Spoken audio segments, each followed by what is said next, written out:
Hey guys, this is Jeremiah here. This is the state of the industry for self-storage.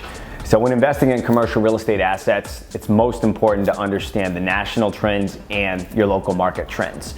We always say there's a market within a market. On a national scale, the onset of COVID resulted in many challenges for most industries. For a while, things were looking really dark. Fast forward to 2022, post-COVID, the economy was set to grow 3 to 4% this year. Since the start of COVID, savings, money market fund deposits, they increased by over $5 trillion. There were currently more jobs available to people than they had people to fill them. These were all signs of a robust economy, but there were some warning signs on the horizon. Recently, the market's definitely softened. Inflation is up, interest rates are up, and there is a concern about the downturn in the economy. The exact reason we select storage is to be able to endure during these harsh economic times.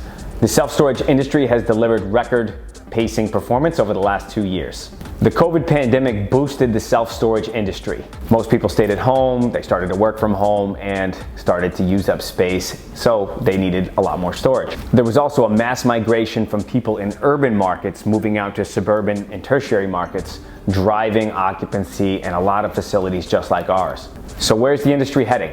Interest rates are high and they're only going to go up. This means that you need to have more net operating income to cover that debt, which in turn drives values down. We're going to see in the next 6 months, values decrease. Right now, brokers and owners haven't sobered up to the idea that values are declining. So what we want to do is make sure that we have the capital in place so that when the values do decline, we're able to acquire these assets. Throughout 2022, we saw a shortage in materials and this increased our construction costs.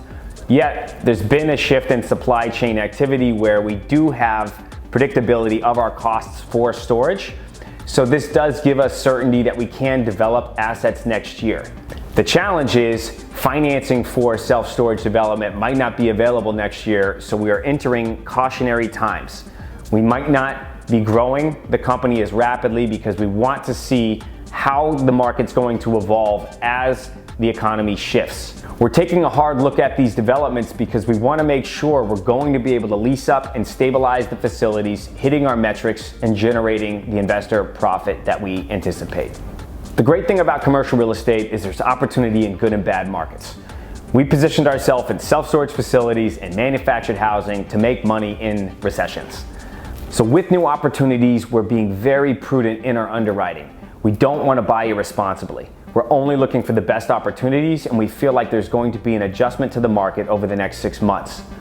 Right now, we're focusing on the assets that we have, making sure that they're maximizing in operations, keeping occupancy high, making sure that we keep our rents high. But on the other side of the equation, we do want to keep our eyes out for great opportunities on the horizon because we're seeing the competition go away.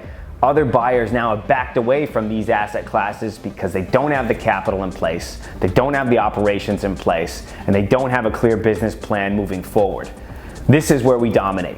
Right now, we find the opportunities in the hardest markets, and we're ready to take advantage of this market as interest rates continue to climb and as the recession continues. So the takeaway of the state of the industry is we need to have a defensive approach. Right now, we're taking care of our assets. We're being very cautious on the next moves that we make. Yet, next year, we do anticipate taking an offensive approach so that we can go out there and acquire good deals. We just need to be prudent right now, make sure we're responsible with our plan, and then be ready so that we can jump on good assets as they come along in the market. Thank you for taking the time to watch the video.